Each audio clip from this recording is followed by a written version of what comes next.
సహోదరి సహోదరులారా, మీకు శుభవార్త. 2025 సంవత్సరంలో మొత్తం 365 అంశాలను మీతో పంచుకోబోతున్నాము.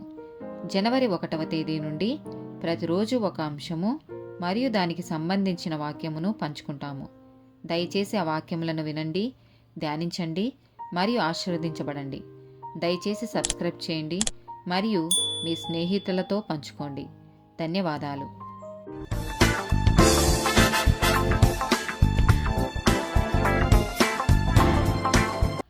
204th డే టాపిక్ లేవీయులు. సంఖ్యాకాండము 3వ అధ్యాయము 12వ వచనం. ఇశ్రాయేలీయులలో నుండి లేవీయులను నా వశము చేసుకొని ఉన్నాను, ప్రతి తొలుచూలుయు నాది, గనుక లేవీయులు నా వారయ్యుందురు. ద్వితీయోపదేశకాండము 10వ అధ్యాయము 8వ వచనం.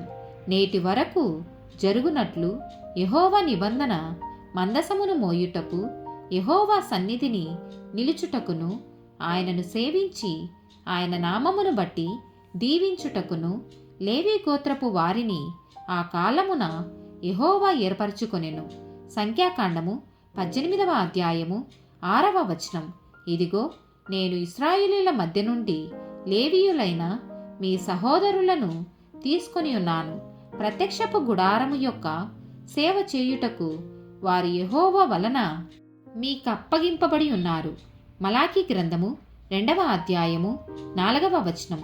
అందువలన లేవీయులకు నిబంధనగా ఉండునట్లు ఈ ఆజ్ఞను మీకిచ్చిన వాడను నేనే అని మీరు తెలుసుకొందురని సైన్యములకు అధిపతియగు యెహోవా సెలవిచ్చుచున్నాడు.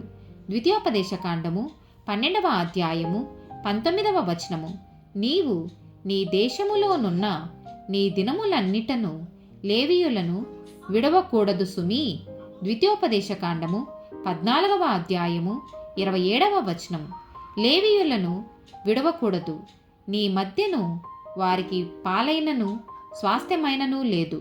నెహమ్యా గ్రంథము 12వ అధ్యాయము 27వ వచనం.